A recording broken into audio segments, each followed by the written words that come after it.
And I was always the one within the circle that was semi-naked or naked and bleeding. So I took that as a message, and that really peeled back the layers of the onion for me, not just for the menstrual piece, but for the embodiment piece. So for me, when I came to wanting to be of service, I was just intuitively drawn to, so I first need to heal the connection I have to my moon time.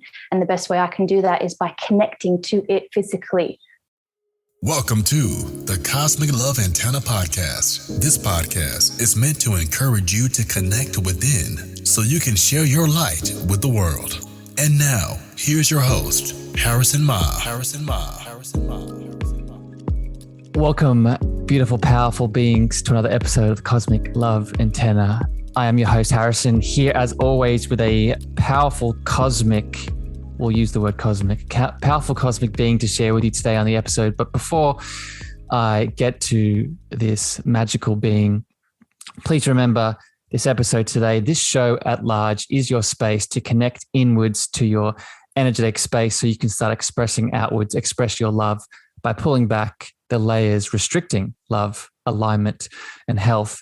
And on today's show, I have a artist, I have a mystic, I have a way shower, I have an embodiment coach, I have the cosmic womb serpent herself, and just coincidentally, also my beautiful sister in this incarnation around the earth. And before I get to her, before I throw her the mic to get her to express her beautiful voice, I want to share with you, the listener now, why you should listen to this episode, what you will get out of it. Today, we're going to go into, with my beautiful sister Taylor, all things menstrual blood and menstrual blood artistic creation, how we can use our artistic expression as a form of self-healing, spirit, animal, and energetic artistic expression, channeling ourselves through the artist modality, the artist expression, and so much more. With all of that foundation, with all of these things set now, Taylor, welcome to the Cosmic Love Antenna. Thank you for that beautiful introduction, Harry. I feel very blessed to be here and be speaking to you, my brother. And I'm ready for today. I'm ready for this conversation. How are you feeling? How are the nerves? How's the energy moving through you? The nerves have dispersed. They've moved. The Shakti pad that I'm standing on is helping immensely. The energy seems to acknowledge, all right, she's in it. She's in it now. She's moved through the boundary, the space and place in which we fear we can't move beyond. And now she's in the unknown. Now we got this. Now we're in control. Now the spiritual being that directed you to this chat with me today, now she is in control. So Taylor, where I start these chats, as I'm sure you know, as you've heard, maybe by listening to a couple of the episodes, I like to start them for people that don't know who you are, giving a little bit of a background. And I don't want to go too much into your full story, because more and more I'm realizing our story is our story and it adds to us. But what's more important is the here and now. But I do want to know, for people listening, so they can get a sense of you as we start to take this journey together, what was your biggest pain teacher that led you to being the beautiful artist and creative, expressive person that you are here today? What comes up when I ask that question? Well, you've touched on it already, which was my menstrual cycle, my moon time, my period, my bleed. So I was, I guess, like many young women, typically when we're experiencing period chronic pain with our period, we are automatically put onto the birth control pill, where the doctors do not address underlying issues. They don't address the spiritual, mental, and physical issues. They just straight away pop you onto the pill. So you could definitely say that my portal into everything that I do now was reconnecting back to my womb. And the choice that I made by doing that was going traveling, going backpacking for 2 years by myself. And before I left Australia, I threw out 2 years worth of the birth control pill, just an intuitive hit that I got. The first one you could say that I got was throw out the birth control pill, much to the dismay of my mother. She freaked out. It was the best thing I could have ever done for myself. When I arrived in Spain. Let me jump in here, Tal, super quick. And I want to hear about the Spain part, because I know the story. I know where it's going. I think it's really valuable for people tuning in. But I just want to make sure people are tuning in already to how the mystical being inside of us speaks in the ways that it does. And we can often, especially if we don't look back in hindsight, we can often in the moment push it away as just a random occurrence. I got that hit and it was really just nothing, but I just followed it.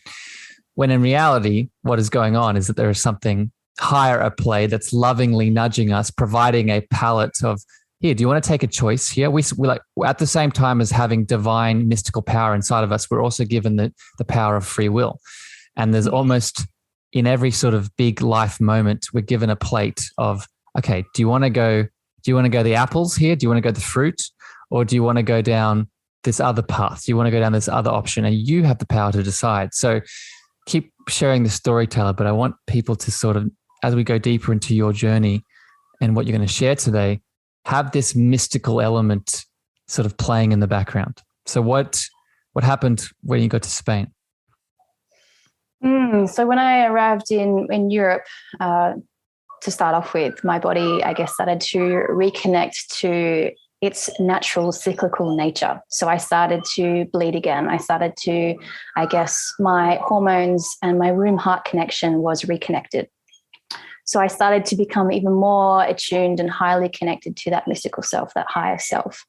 And upon arriving in Spain, I think that was maybe 3 months into the trip, I was situated around the corner from La Sagrada Familia in Barcelona. And I just had another intuitive download to purchase a watercolor pad and watercolor paints. And I hadn't painted since high school. I had lost that desire. I'd lost that drive, that creative spark. I guess you could say as soon as I went onto the birth control pill, I was painting throughout high school, but it never really was, never really wanted to do it. There was no flair there. So when I was in Barcelona and I had that intuitive download, I followed it, and I went to this most beautiful, like Harry Potter-like art shop, and I purchased my materials. And the first artwork that I ever created was of this woman with her third eye open and her head chakra.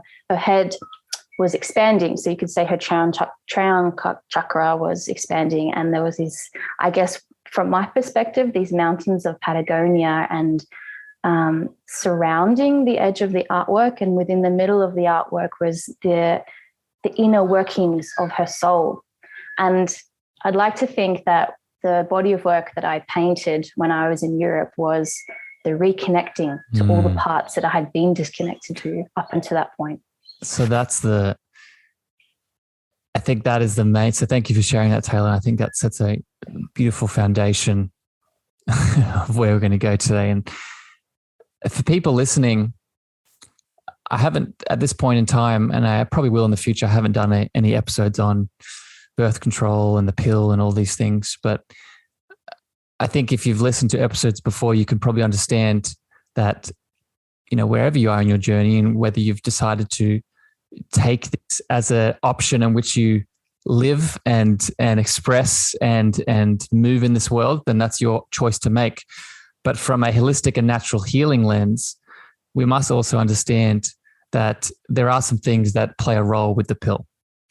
So from a natural healing and holistic perspective, especially within the womb center, if people have heard me talk about the sacral chakra and the connection to the inner child, the connection to creation energy, we know that there's an impact. They know there's something going on from a very symptomatic perspective, and maybe deeper, as you're starting to hear from Taylor, and the bursting and the expression of her artistic flame being ignited in this journey that she's on.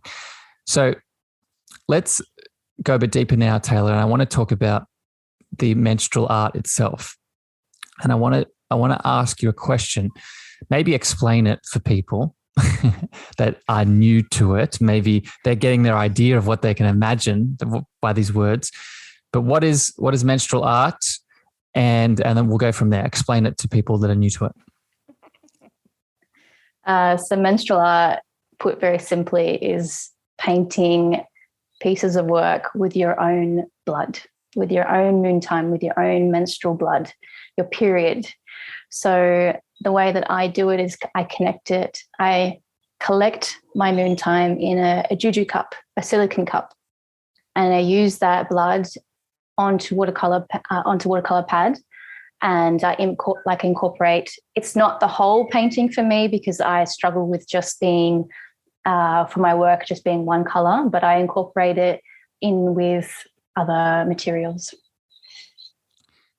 So the obvious question to ask here is, or maybe it's not so obvious, but it's definitely coming up in me, and maybe if you're a male or female, but specifically female listener tuning into this, how did you move through the potential, how do I want to phrase this, shame or resistance or guilt or, curiosity and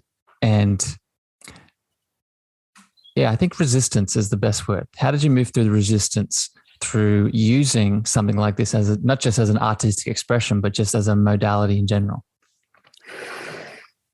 So the answer to this question is quite long. It weaves into sitting in plant medicine ceremonies. So I think for me that particularly helped. I've sat in multiple plant medicine ceremonies with the intention of being of service, particularly to women and to the world through my creative means.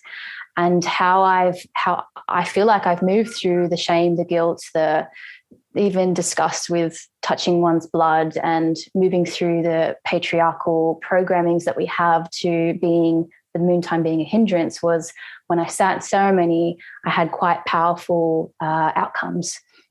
So each time I sat in ceremony, I would be bleeding, which is in and of itself even more powerful, because when a woman is bleeding, particularly from the viewpoint of Indigenous cultures, ancient cultures, and even from my own viewpoint, because I've experienced it myself, the veils are thinner to the spiritual world. You are more susceptible to entities, to whatever wants to be present in that room when you are journeying. So that in and of itself was a portal for me to reap the underlying embedded messages of, there was a reason why I was always sitting in ceremony and I was always bleeding. And I'd always actually go into the ceremony clothed and be rebirthed naked. And I was always the one within the circle that was semi-naked or naked and bleeding. So I took that as a message, and that really peeled back the layers of the onion for me, not just for the menstrual piece, but for the embodiment piece. So for me, when I came to wanting to be of service, I was just intuitively drawn to, so I first need to heal the connection I have to my moon time. And the best way I can do that is by connecting to it physically, touching my blood, smelling my blood, putting it on my face, because it holds so much nutrients. If you think about it, the menstrual, the lining of the womb is the potential, but as a potential baby is a potential life. So it first started with me going down that journey. So I can feel in the podcast world a lot of resistance and maybe potential triggers to some of the things that Taylor is saying. And I would encourage you, if you're listening to this, be with those triggers and ask yourself, is it Taylor that is giving me, is Taylor making me feel this way? Or is Taylor hitting on a very primal and deep truth that may be inside of you that is wanting to be seen and is now getting the opportunity? Because I know, and not just as someone that is very intimately connected to her, but just from the things that I've learnt and experienced both myself and in clients, that this sacral center holds a lot of guilt and shame that is not only just within our lives, but is very primordial and ancestral.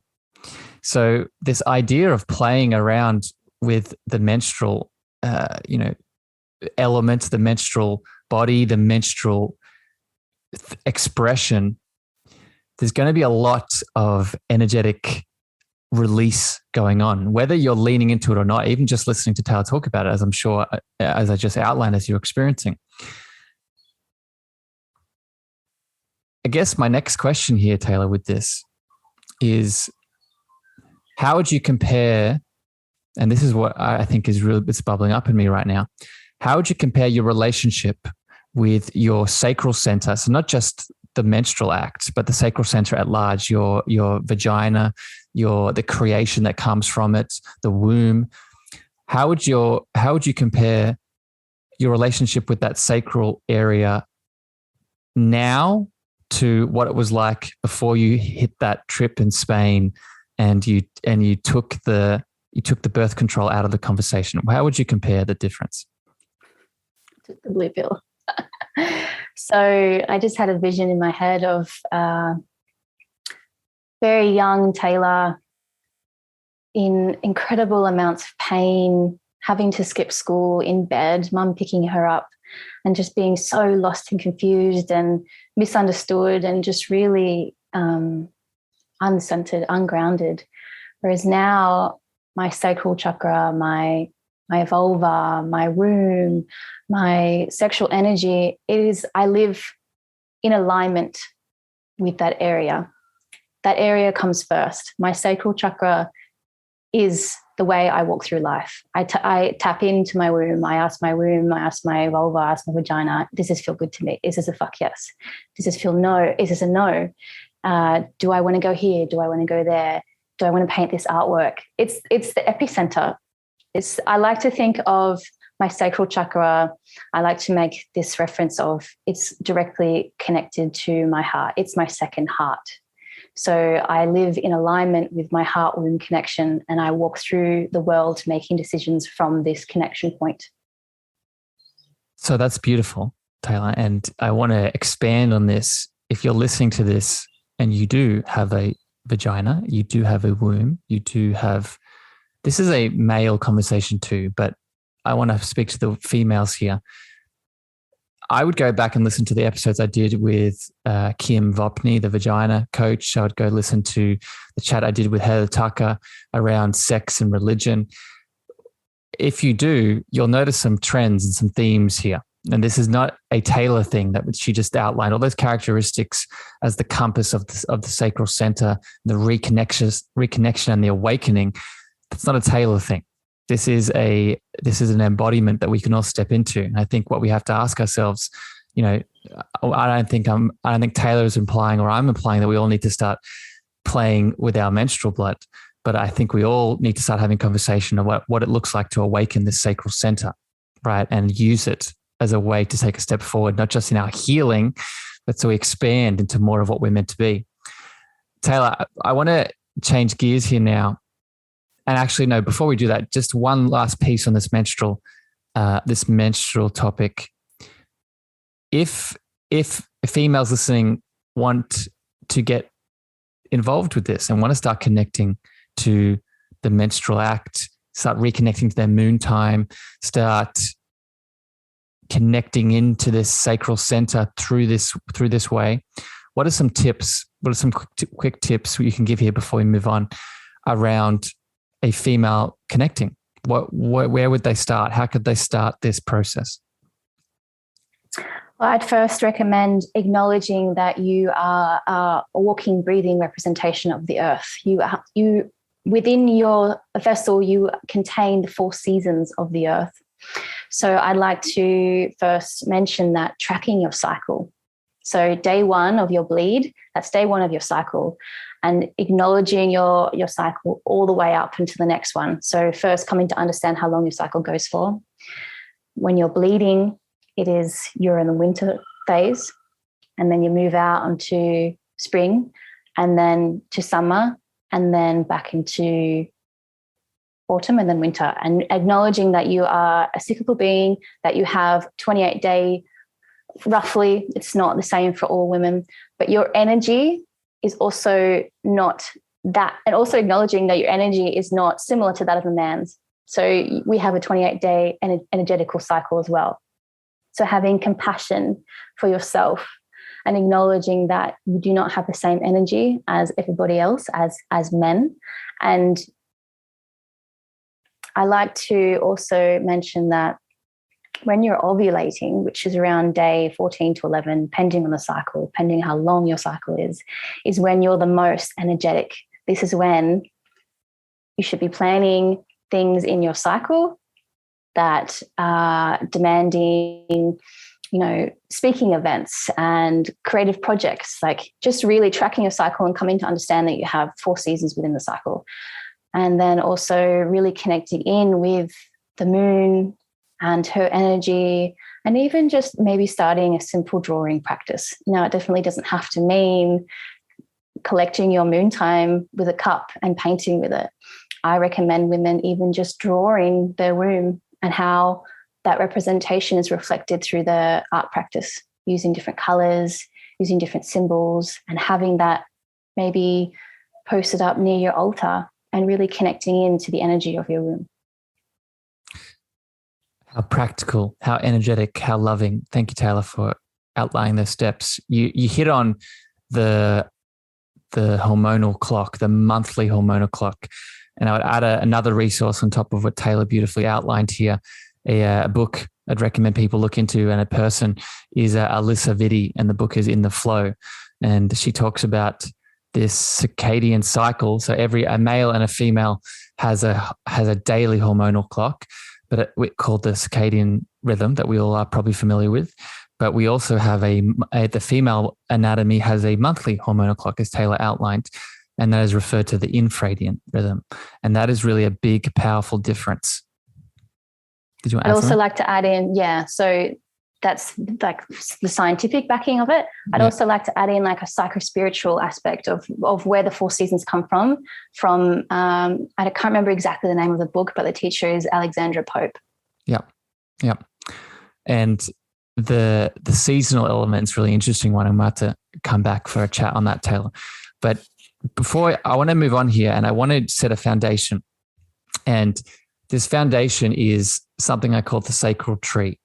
And the sacral tree is all of the things at the sacral center. If you're looking to heal, whether it's trauma, whether it's, maybe being on the pill, if you have intergenerational elements in the sacral center, we need to start looking at what is connecting into the sacral chakra, the womb space, the menstrual space, this female space, or even in the male body. What does it allow us to do? And I refer to something called the sacral tree. And the sacral tree, the roots of the sacral tree and the trunk of the sacral tree is the sacral chakra, right? This is in our womb center, or in the male, it's just above the genitals. And the sacral tree has the branches of many things, right? It has our relationship to our inner child. It has the relationship between our sexual being. It has the relationship between money and abundance. It has the relationship between the family and the different things that we want to create in the world, our creative energy at large. With that said, Taylor, I'm wondering, where do you feel that creation energy comes in as a way to heal, as self-heal? So where does the creative act? So for you, for example, it is your artistic expression. How does this help us in our self-healing journey, in your opinion? So this part taps back into when I was touching on the Spain part and painting a body of work that was healing the disconnected parts. So for me, in particular, art therapy has helped me heal the disconnect to the menstruation, but from that has knock-on effects. So it's helped me come to understand that I'm a healthy, highly active sexual being, and that her sexuality is celebrated, not repressed anymore. I then went on to paint about my embodiment and my dance and my expression. And they're all part of the sacral tree. Was there a question of how, Harry? I'm sorry, I got lost there. Yeah, no, I think you're explaining it well. I think I would ask, what have you seen? So you've talked about this expression, you talked about the dancing, you talked about what other thing has this helped you heal, right? Because I think people hear the term art therapy or using art to heal, but they maybe don't see the tangible response and the outcome of that. So what is art therapy? Either what have you seen in yourself, or what have you seen in maybe people that you've connected to? How have you seen it expand and heal and walk further down their healing journey?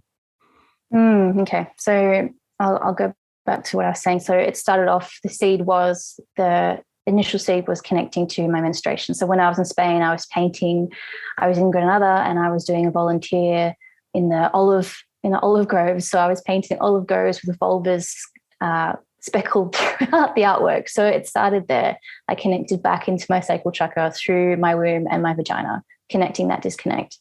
It started then to move into the menstruation, and then the sexuality piece, and then the embodiment expression. Now for me, it is tapping into the ancestral part. What I'm seeing come through the artworks now, because I've done so much healing and unlocked the blockages that have been located within my womb, it has unlocked all this potential of connecting into my ancestry. So my ancestry is that of, is we are Spanish. Harrison and I, we come from a Spanish ancestral line. But I'm also seeing that because I've come so far on my healing journey, and that is not to say that there is more to go. There is forever healing to do in certain aspects of our lives. But because I've done the work so far, I've opened myself to receive now the energy of the land. I'm now picking up past lives. I'm picking up, and basically I just got shivers down my left side. I've healed the connection, the disconnect to my mother line. So I'm picking up everything that wants to come through in my mother line. Yeah. I haven't really tapped into the father line yet. Maybe it's in there, maybe I can't see it, but now I'm really picking up a very ancient vibe within my work. Yeah. So it's funny. I didn't have this on the list of things to talk about, but I'm glad it's coming up right now and bubbling up. I get this question a lot from people, either through my coaching work or, being in Clubhouse or on the podcast. How do I connect to ancestral healing? How do I connect to past lives? How do I, all these things? And there are many modalities, tools we can use out there, but the one that we're talking about today, the artistic expression, I think is one that we forget. One of my mentors, Mr. Paul Chek, describes the artistic process as adding love to love, right? When we are making art in any form. So Taylor, it's painting and energetic portraits and menstrual art. But remember, artistic creation could be dancing, artistic creation could be singing, artistic creation could be making love. But definitely have done some episodes on that one. But the point I'm trying to make here is when we are in this act of creation, we are in an act of love. And when we're in an act of love, the things that have been left in an act of separation are now have the opportunity to be brought into the light.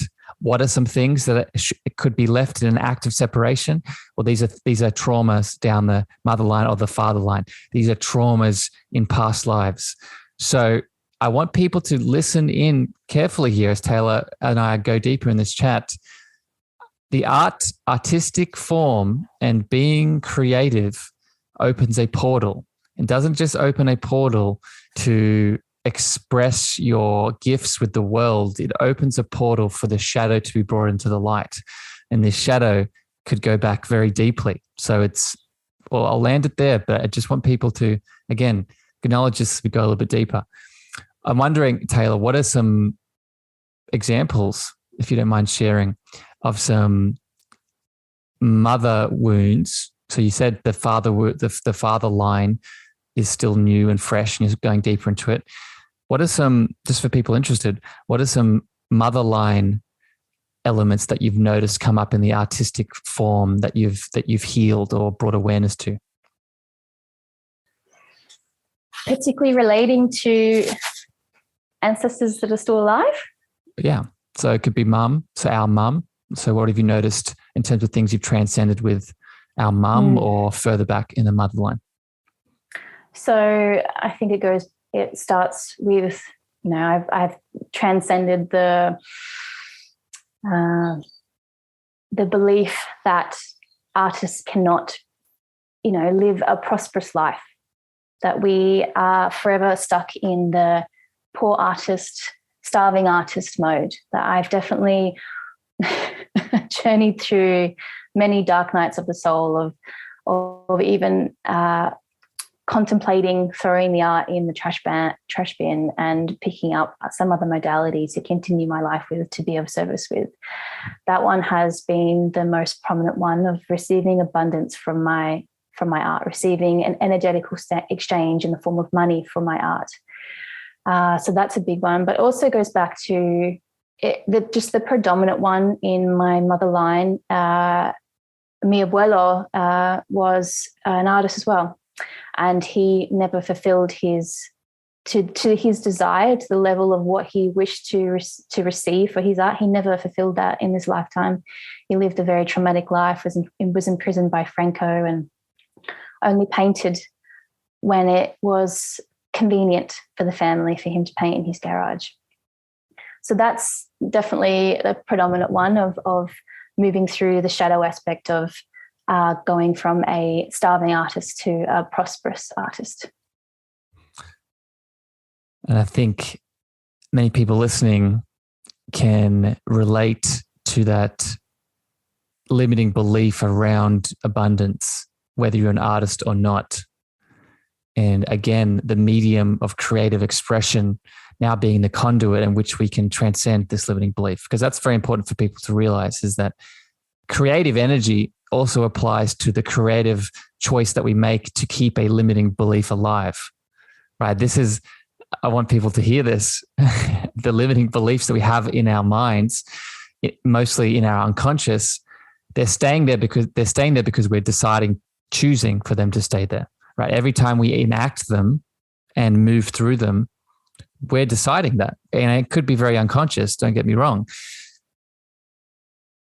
But just like we have the same creative ability to keep them going, we have just as much, if not more, creative ability to transcend them, to weed the thought garden of these beliefs that no longer serve us. Taylor, I want to shift now here to another topic within this artistic, creative conversation that we're having here today. And it's one of the things that you offer the world and express to the world in the sort of what you do as an artist. And it's this idea of energetic portraits. And I want to ask about them. So maybe you can explain what they are. But I also want you to hit on, and we'll go deeper into this, hit on energetic portraits as a way to tap into your truth. So explain first what they are, and then we can go deeper into it. Okay. So energetic portraits, so there's basically two ways I run this because I have international clients as well as Australian-based clients. So I run the Australian-based clients as it's a sacred ritualistic experience. So simply put, energetic portraits are a digital artwork with a spiritual transmission that I've drawn over the top of the photograph. So they are channeled transmissions that are aimed at the client for their particular time and chapter in their embodiment journey, tapping into both the messages that they need to receive and they need to hear. And also it is a big part of it is really reconnecting them to not only their physical body, to the beauty and the divine expression that they are and that they walk through life with, but it's also to reflect that they are nature themselves, helping them reconnect to the animal kingdom. The process that I take them through, it's a 4 to 5 hour process. We go out onto the land and we reconnect to, so I like to ask the client which element that they want to connect into. Predominantly it's out in the bush. It's, where we are in the Never Never, so the water element. And then how I run it is I get my client to lay down, and I do a bit of an opening ceremony, calling in the custodians of the land, sending my acknowledgements and prayers out to them. I call in the elementals, I call in all the guides that want to be there, and then we go through a basically personalized ritual. So that may look like a sound healing with my drum that I have. We do a lot of safe space, talking into the intention of this space, what they want to release, what they want to receive, how they want to walk out into the world after this experience. And then we start the process of them shedding the layers. So that looks like them sitting up in front of me and taking off the piece of clothing, because then I do a channeled also a channeled physical piece wherever they want it on their body. Predominantly it's on the chest, because that's the heart area, so that's the most activating for them. And throughout this whole process, I'm singing, I'm speaking to them, I'm helping them relax, because the process of getting naked in front of someone is confronting. It's you're becoming your most vulnerable self. So let me jump in here, Taylor. So there's a lot in that, and I'm gonna come back to the channeling piece here in a second, because I want to break down that separately. But let's take a step backwards here, and I want to ask about, so that whole process that you just outlined, it's, in many ways it's a shamanic journey for a lot of people. That what you just outlined is, you're walking people across the rainbow bridge, and you're helping them pull back a lot of the layers that may have been disguising in reality what they actually are. And I think if you were just listening to Taylor break down those series of steps, there are a lot of things there. And Taylor, I'm sure she can correct me if I'm wrong, but Taylor has chosen these specific tools because they resonate to her. But the thing that is most important is that she's connecting into her divine source, so she can create the loving container needed for the person to come in, to walk in, to receive, so they can pull back and connect to their divine source.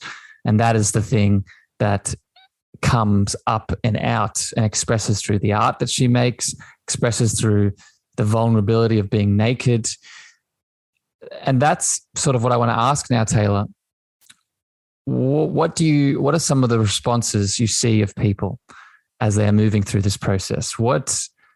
And just to explain it a little bit more, how these energetic portraits are done, the part of it where she does an artwork is that the person is naked. And then she adds on the channel transmission through the artistic medium.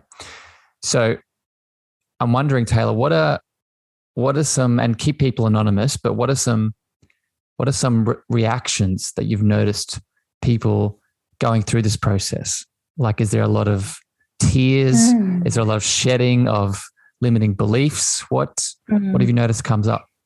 So I want to touch on both a feminine aspect and the masculine aspect, because I do take both the feminine and the masculine through this process. So the most recent masculine that I took through this process, he was quite nervous. I mean, you can say that for both the feminine and the masculine. It's a shedding process, and whenever it's a shedding process, the ego gets involved, and there's a loss of identity. There's a new identity that's being birthed, which can cause a lot of uncomfortability within the body. I'm trying really hard to not mention any names. The masculine that I just took through, it was quite vulnerable for him. He was quite emotional, particularly with the drumming that we probably spent maybe close to 5 to 10 minutes within this specific container. He got quite emotional, and he dropped into the frequency of the drum and actually started vocalizing and chanting and umming, and it was really beautiful and humbling to really watch and to see him really. It felt like there was dissolving of some sort of layer that needed to be released, and through that frequency of the drum, he was able to do that. And so I also want to touch on, I take the process quite slowly. So the people that I take through, it's not an initial stripping off of the clothes. It's a process. So that doesn't happen until the very end of the journey, basically, where we have gone through the drumming, we've gone through the journal prompts, we've done an oracle card reading, and when they're sitting up to receive the channeling of the artwork, they are still semi-closed, because that in itself is still, I'm in their vicinity, I'm in their personal field. Even that in itself can be confronting to most people. So it's a very loving, gentle, very mother-like kind of energy of easing them into the final, like, catapulting of close off, let's do this. With the masculine that I took through, he experienced I guess you could say a self-actualization, a self-realization of the embodiment that he was calling in, that he was manifesting. He already was that in the space. He got to see that and acknowledge that. So it was a very emotional journey for him.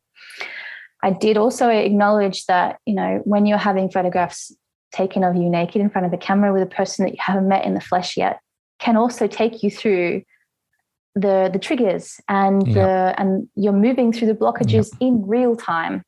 So there's waves. It's a wave. It's they relax, they release, they come up, they feel high, they go back down. There's another blockage. It's like this is why my totem animal is a snake. It's a journey. And it's also like, that's why I've got snake medicine, because they're shedding skins, they're going through portals, and then they do it all over again.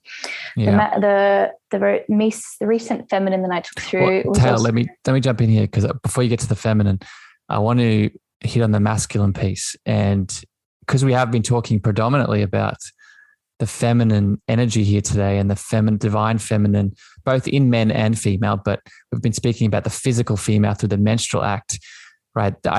For all the male listeners that might be tuning in today, this is just as much for you as it is for all the females, right? And, you know, minus the menstrual blood element that we were speaking about at the start of the episode, all of these creative elements, all of these sacral traumas, all of these energetic elements that we deserve to lean into is just as much of a masculine conversation. And I think we need to create a space. I think this is a big part of the work that you do, Taylor, that I think is very beautiful and powerful, is that through the womb center and the embodied feminine energy that you are stepping into with the artistic expression through the womb space, what it's now doing is it's inviting the wounded masculine to come in, right? It's inviting the wounded male that, as you said, may have all those layers of shame, of guilt, of trauma, of being unable to look at themselves in a mirror, or, you know, I'm sure people listening can add in their own story. This divine feminine starts to be an invitation. And as Taylor said, the external is an invitation of what Taylor is talking about. So she is the embodiment of the female, and it's inviting a man in.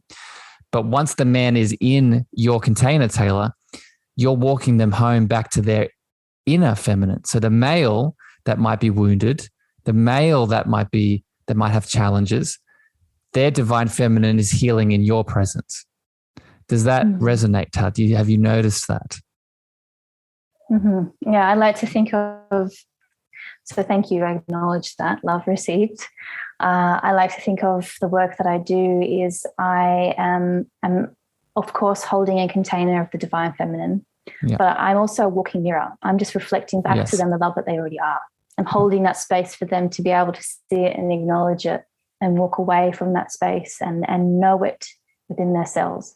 Yeah, I think that's it's the love on the love piece that we were talking about before. So I interrupted. So continue with so you talked about the masculine, you talked about the divine masculine responses and come out. And then what have you noticed in the female energy?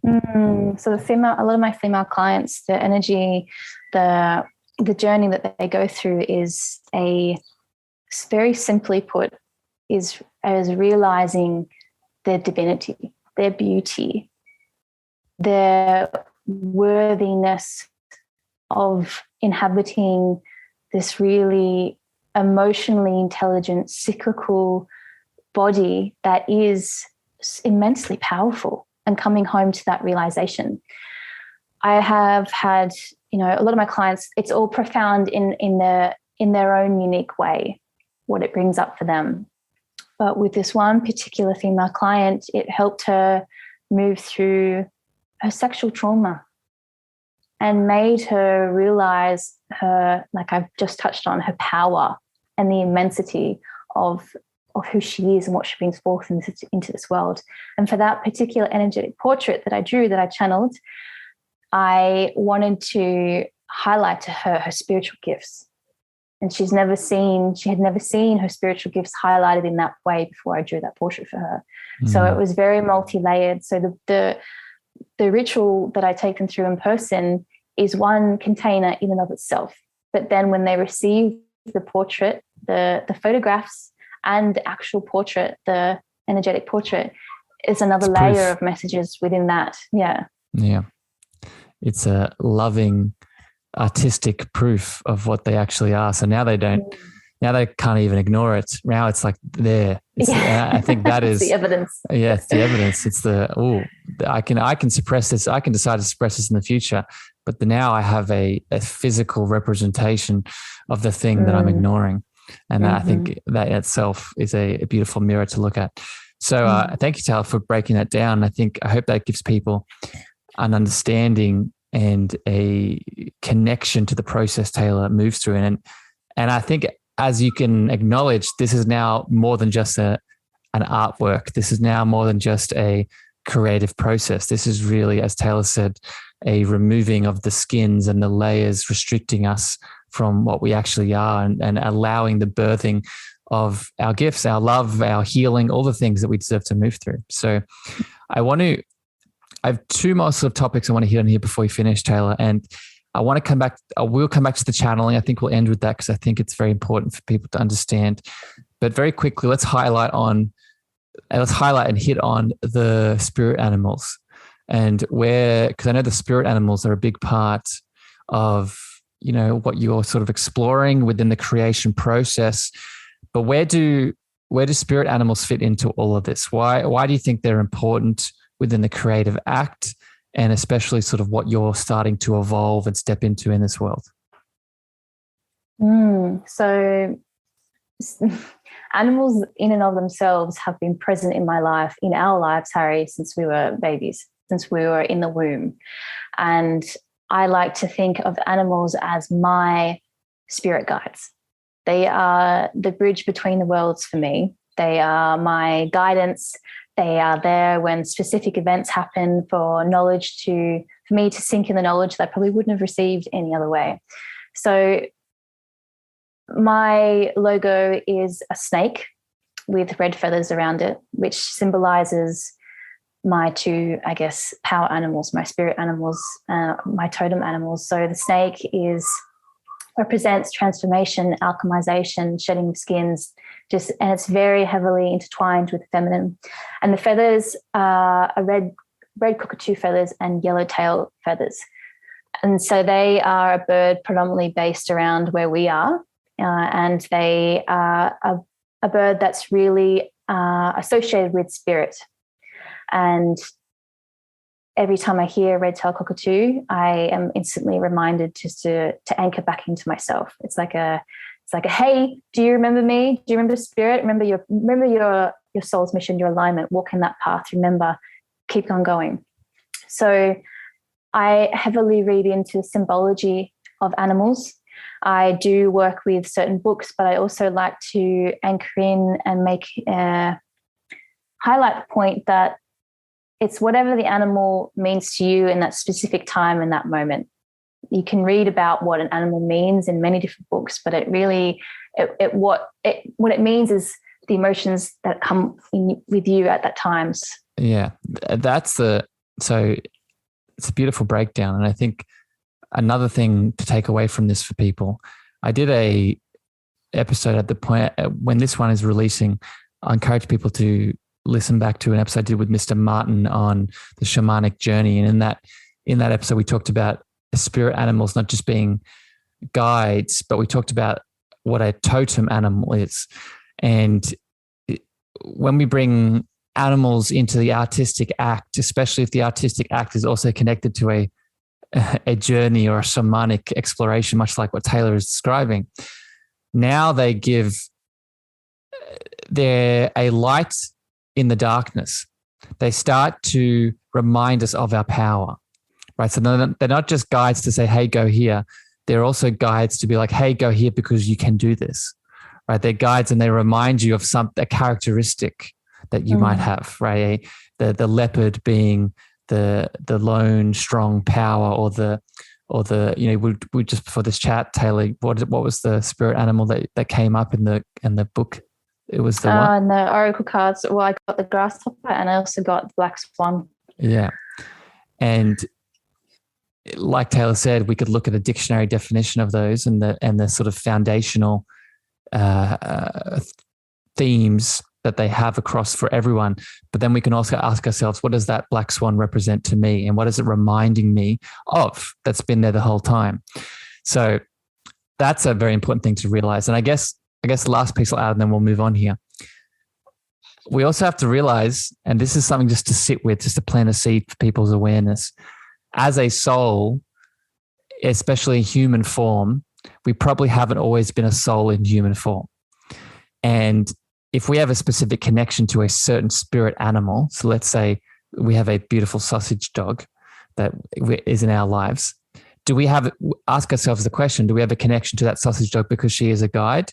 Or is our soul really familiar with that specific form because we have lived in that form before, right? In a past life. Has our soul incarnated as a dog species, as a locust, as a bear, insert the animal here. So just something else for people to sit with around spirit animals and in the artistic form. Taylor, I have one more question to finish, but before we get to that, I do want to hit on, just to finish up this episode, on channeling and channeling through the artistic medium, and specifically channeling, and we've been talking about this all episode here, channeling divinity, channeling our unconditional love, channeling our connection to source, to God, whatever your name is for it. And I want to ask your response to this, right? How have you noticed this ability to connect to your divine source, channeling higher messages? How has it started to develop through the artistic expression? And what advice would you give other people to maybe tap into this? This beautifully ties up the entire conversation. Brings us back to the start of the conversation of when I really connected back into my womb space. That was when I became open. I was open to my abilities. Up until that point, I was, very blindsided to the fact that I think we all are our channels, but specifically with this artistic medium, I did not become aware of it until I traveled for 2 years. I came home. I started to do self-development work. I was in safe containers with psychedelic journeys and plant medicine journeys. And I started to realize that I was receiving very cosmic messages from the get-go. How would I recommend for someone to tap into the channeling abilities is to firstly become well acquainted and befriend your perfectionist, because in any sort of artistic expression, be it poetry, be it songwriting, painting, dancing, I think we ourselves get in our own way of nurturing, of developing, and even knowing that we are a channel. So really just acknowledging that your perfectionist is going to come in and say that is a pathetic drawing, that you can't draw anything, that we've been programmed into believing that art has to look and feel and be presented in a certain way. So I would just recommend feeling into that place of your expression, whatever it is, and really setting time, a space where you will not be disturbed, where your phone is nowhere near you, unless it's for music, because I personally feel that when I'm in flow, so my 3 expressions, well, 2 expressions that to dance and art form has been heavily influenced by music, because that drops me into this parasympathetic state where I'm in flow. I'm really enjoy. There's nothing that I'm thinking about, not contemplating my to-do list. I'm in that play state. And from that play state, that's when I'm able to work to my best ability to get out of my way, to allow the messages that want to come through and not second guess them. That's where the perfectionist comes in. It's like the second guessing of, is that actually something that's worthwhile painting? Or is it actually a message with profound meaning for both me and somebody else, whoever is going to look upon my work? Yeah, I think, and another word I would connect to the perfectionist is trauma. Often being a perfectionist stems from, wanting to control everything, and controlling everything is often a mask for some sort of deeper wound of betrayal or abandonment or rejection or humiliation. So I think everything you said is beautiful. And what I would add to it in this relationship to becoming a channel through our artistic expression is also to realize, one, we are all channels, right? This is not a Harrison or Taylor thing. We are all beautiful channels to our divine self, our higher self, our consciousness, our unconditional love. And two, realizing that we're actually channeling all the time. It's just most of us are channeling through our trauma. Most of us are channeling through our shadow. Most of us are channeling through our elements that we haven't brought into the light, right? So we're connecting to a higher space of unconditional love, maybe through meditation, maybe through art, maybe through sex, maybe through the animal, natural world. And then when we go to bring that truth and express it through the physical body, we're expressing it through our wounds that we've yet to heal. So this is the other side to it that I would recommend on top of Taylor's tips here is do the trauma work, right? And realizing that when you do the trauma work, right, you're allowing your innate love to be expressed more in its purest potential, right? So now you become a channel, not just a channel that maybe speaks some words or channels a ascended master. That's secondary. You become a channel that now expresses that divine love through your frequency, right? A frequency that is not traumatized. Taylor, I love you very much. And I hope that this experience was valuable for you. And I'm happy that you're able to share your truth, share your love with the world. The intention of this chat was to get more of your beautiful voice out there into the cosmos so people can hear it and connect. It was also an opportunity for you to speak more about what you do, because I think you do need to speak more about it. As we've heard today, there's so much beauty in what you are expressing with the world. If people have connected to that beauty today and want to find out more, want to connect to the things that you're offering, where do you want to direct them? What do you want to give them here today? Well, I'm most easily contactable through Instagram and or Facebook. I also have a website with my entire body of work where you can see my acrylic artworks, my watercolor body of work, my menstrual body of work, and all my energetic portraits and testimonials. And you can also contact me through via email, but all of that is on my link tree and my Instagram. And I'm sure you'll probably post that, Harry, won't you? Yep. All the details Taylor just mentioned will be in the show notes. So you can click your podcast player, click the details, and you'll see all of those links. And that process, that transformational process, that's in your link tree too. That shamanic journey, you take people through the energetic portraits. Yep. Yeah. So through my link tree, you can book a connection call where we can chat about the sacred ritualistic experience, which is the 4 to 5 hour experience that I have in person. But on the connection call on my discovery, on my Calendly, you can book in a connection call for anything. So from a print sale to an original artwork sale to also the embodiment coaching, you can also click in for there as well. So you can find that all in my link tree. Beautiful.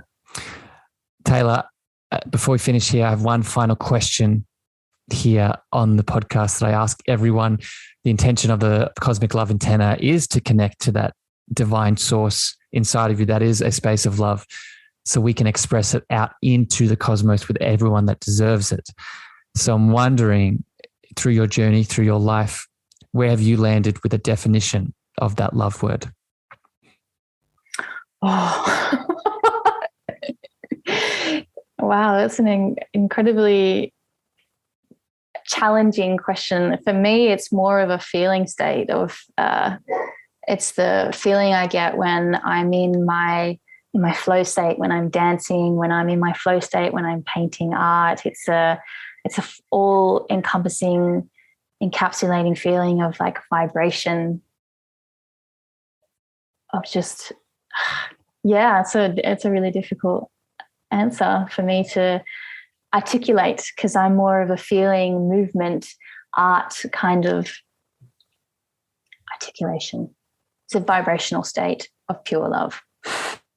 I think that's a beautiful definition. And we have to remember that we interpret reality through all of our senses, right? So just because we might speak about love in a certain way doesn't mean that expression of love is any less valuable than a feeling or a hearing or a smelling or a tasting sense of love. So beautiful, my beautiful sister.